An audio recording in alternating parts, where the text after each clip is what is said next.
saya dengar kata-katanya Gus Baha. Dunia ini likuidasi, orang bisa gempa, bisa lahar turun kapan saja. Kalau orang yang belajar geologi tiap hari memikirkan itu, orang takutnya mati karena itu katanya. Kalau orang tahu kalau mati aja ngelindur bisa tidur ngelindur bisa mati, orang lama-lama nggak mau tidur. Kalau kita dikasih berita negatif terus, lama-lama orang jadi negatif terus, nggak ada yang lagi mau balik lagi untuk hidup normal gitu. Nanti kalau Anda ahli geologi itu takutnya bumi ini likuifaksi karena sumber daya alamnya sudah begitu dikeruk, dimanfaatkan. Nanti yang ahli teroris atau yang ahli ekstremis itu takutnya itu ada teroris. Yang ahli sosiologi takutnya Indonesia itu chaos. Kalau chaos ya saling bunuh, saling. Jadi semuanya ini ketakutan ini semuanya mengarah terhadap kematian. Kecelakaan lalu lintas ya menjadikan orang mati, likuifaksi kayak kemarin di Sulawesi ya, iya, gunung meletus, gempa, tsunami. Nah ketakutan yang menjadikan kematian ya banyak. Kalau baru tsunami aja ya orang takutnya ke tsunami. Nanti kalau ada kematian gempa ya takutnya gempa. Kalau temanya COVID ya takutnya COVID. Jadi kalau kamu ingat mati itu jangan terus loyo, terus nunggu takdir mati itu enggak, malah disuruh semangat. Nah, tenaga medis semangat mengobati pasien, yang pasien juga semangat mensupport dirinya supaya punya keberanian hidup. Orang Jawa nunggoni anak, nunggoni putu. Kalau saya sebagai kiai ya nunggoni santri, nunggoni umat. Jadi ingat mati itu justru dengan cara mencintai hidup. Karena hidup ini adalah bekal kita untuk sanggup ketemu Allah Subhanahu wa taala. Kalau tidak bisa berbuat baik sama orang lain, yang penting tidak mengganggu orang lain. Itu juga fa'innaha shadaqatun minka ala nafsik, itu ya bagian dari sedekah kamu. Taruh saja misalnya kalau secara ilmu medis, misalnya kita ini kok dinyatakan positif COVID, secara ilmu medis nggak boleh ketemu orang lain, terus kamu diisolasi. Kamu niatin ketika diisolasi itu tidak menularkan bahaya kepada orang lain, itu juga ibadah. Saya akan cerita versi kiai ya, kalau versi medis Anda lebih tahu. Kalau versi kiai itu kematian itu dianggap hal yang sebetulnya ada versi kiai ya, semua orang tahu lah pasti mati itu. Cuma inginnya mati itu kan macam-macam. Inginnya ya setelah kaya, setelah mapan, terus menangi anaknya mapan, cucunya mapan. Terus itu pun sebetulnya ada siap mati juga, tapi ya tetap mati itu. Saya akan cerita yang lucu-lucu ya supaya nggak tegang ya menghadapi kematian. Dulu itu kroni itu ya sudah ada. Jadi Nabi itu ya punya kroni, hanya pejabat. Nabi itu punya kroni. Nabi Sulaiman itu bisa terbang. Ya mulai dulu manfaatkan angin. Jadi angin itu mulai dulu memang luar biasa. Dimanfaatkan orang sekarang mulai tenaga angin, pakai rem angin. Mulai dulu angin itu luar biasa. Nah itu teman dekatnya Nabi Sulaiman tuh ya agak sopan tuh bilang gini. Itu Pak Nabi itu kalau nanti ada malaikat Israel saya pinjam anginnya supaya tidak bisa ngejar saya. Jadi mulai dulu tidak hanya pejabat, Nabi pun ya punya teman yang agak-agak gimana. Suatu saat malaikat Israel disuruh nyabut orang, misalnya namanya siapa lah. Nanti saya sebut ada yang tepaan sama nanti tersinggung, misalnya siapa. Gitu. Yang jelas namanya ada Agus dan Bambang karena bahasa Arab. Orang ini cabut di India. Nabi Sulaiman kira-kira ya di Palestina kira-kira. Si orang ini ternyata di dekat Nabi Sulaiman. Nah karena Nabi itu kan orang hebat lah, sehingga malaikat ya kadang silaturahim ke para nabi. Israel sendiri ya kadang-kadang silaturahim ke para nabi. Silaturahim yang paling nggak disukai ya silaturahimnya malaikat Israel. Datang ke Nabi Sulaiman, sebenarnya niatnya silaturahim. Ternyata ketemu orang itu, kaget malaikat. Waduh ini gimana ini? Kok saya disuruh nyabut di India, kok orangnya di Palestina? Nabi Sulaiman kira-kira di kawasan Palestina, di wilayah yang katanya Israel itu. Kaget malaikat ini katanya disuruh nyabut di India kok ada di sini. Nah si kroni ini, si orang yang itu melihat malaikat Israel, entah kenapa kok dia bisa melihat itu. Mungkin punya kekuatan tertentu karena dekat Nabi. Kaget dia.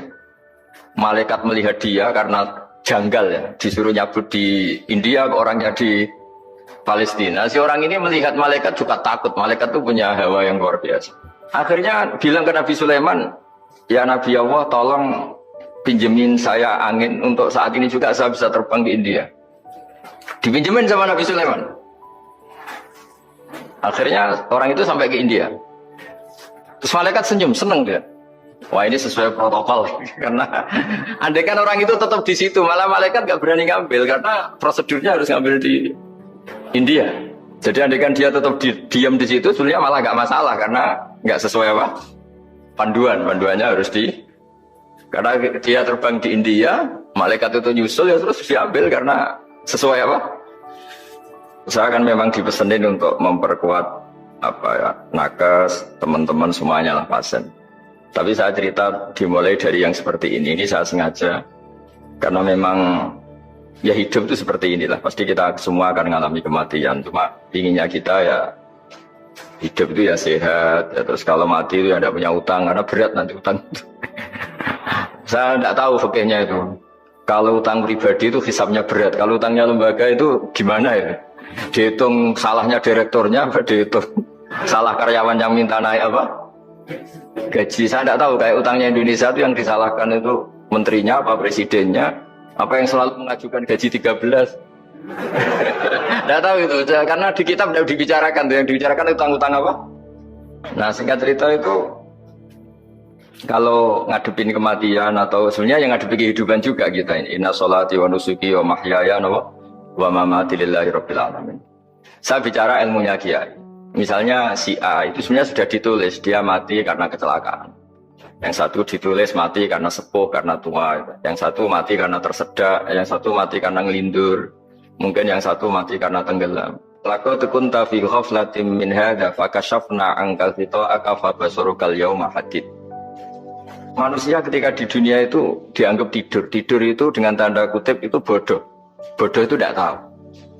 Fakashafna ankal fita'aka. Nanti setelah kamu mati itu pinter. Tapi ketika Anda pinter sudah meninggal, sudah tidak bisa memperbaiki kesalahan-kesalahan kita. Nah di sini saya ingin mengingatkan apapun kondisi kita yang jelas itu ingat selalu kepada Allah Subhanahu wa taala. Caranya ingat gimana? Kata Nabi, kamu bayangkan musibah yang lebih ekstrim, kamu akan tahu yang kamu alami itu ahwanu wa aisar. Yang kamu alami itu ringan sekali. Ringan seringan-ringannya. Saya beri contoh ya, kalau Anda belajar misalnya orang ahli meteor, ahli apalah, ahli perbintangan. Ketakutannya pasti benda langit ini jatuh kemudian menimpa bumi. Nah ketakutan yang menjadikan kematian dia banyak. Kalau baru tsunami aja ya orang takutnya ke tsunami. Nanti kalau ada kematian gempa ya takutnya gempa. Kalau temanya COVID ya takutnya COVID. Terus kalau ada tetangga mati karena ngelindur ya baru gue nak turu hati-hati nggak nak mati ngelindur. Nah masalahnya kan kita tidak tahu, nggak tahunya itu. Ya tadi takutnya COVID ternyata catatannya itu mati kecelakaan. Takutnya kecelakaan ternyata matinya itu ngelindur. Kan kita tidak pernah tahu. Dari tidak pernah tahu itu kemudian agama datang dengan anjuran sudahlah kamu tawakal bahwa semua urusan kamu di tangan Allah Subhanahu wa taala. Inna sholati wa nusuki wa mahyaya wa mamati lillahi rabbil alamin la syarikalah. Yes, ibadah kita, sholat kita, hidup kita, mati kita semua di tangan Allah Subhanahu wa taala. Sehingga dengan berpikir begini ini melihat COVID itu ya kayak melihat potensi kematian yang lain kayak karena gempa, likuifaksi, kecelakaan, karena ngelindur, karena macam-macam. Kenapa saya membuat atau menyarankan ya supaya orang berpikir demikian, supaya bersyukur bahwa kita ini dihimpit, disekelilingi penyebab kematian tadi. Kalau kita ahli meteorologi mungkin takutnya itu asteroid jatuh, terus kemudian meteor jatuh yang nggak habis digesek oleh sistem alam, terus macam-macam. Yang ahli gempa juga takutnya gempa, yang ahli tsunami takutnya tsunami, yang ahli sosial takutnya Indonesia chaos, kemudian saling bunuh, saling dan sebagainya dan sebagainya. Nah dengan keadaan seperti ini kita ini baik sekali. Bukan sekedar baik sekali. Kita tidak mengalami chaos sosial, kita tidak mengalami likuifaksi, kita tidak mengalami benturan benda langit di bumi kita. Karena itu sekali terjadi, bukan 1-2 lagi, tapi habis seluruh Indonesia, mungkin seluruh dunia. Nah di sini cara Allah membuat kita selalu bersyukur bahwa hal-hal itu tidak terjadi. Jadi ada sebuah ayat yang Allah selalu mengingatkan, A'amintum man fis sama ayakhsifa bikumul ardo fa idza hiya tamur. Kamu boleh sekali-kali berpikir, Bumi ini justru potensinya itu likuifaksi, potensinya itu hancur karena di bawah itu ada magma, ada apa minyak, ada macam-macam. Ini kan di bawah ini kan ngerongkong cara Jawa itu karena diambilin terus. Nah, pira-pira diambil ya ini ya ono masih bisa dipakai. Belum sistem bumi sendiri wafil arti kita mutajawirat, bumi sendiri itu berubah lempengan-lempengan. Setiap saat itu potensinya geser, sekali geser ya jadi gempa. Terus belum benda langit yang potensinya juga jatuh, sekali jatuh ya habis. Jadi yang kita ini dikepung sekian potensi yang bisa menghancurkan kita. Tapi nyatanya, mulai Nabi Adam sampai sekarang itu ada kehidupan, ada khayal.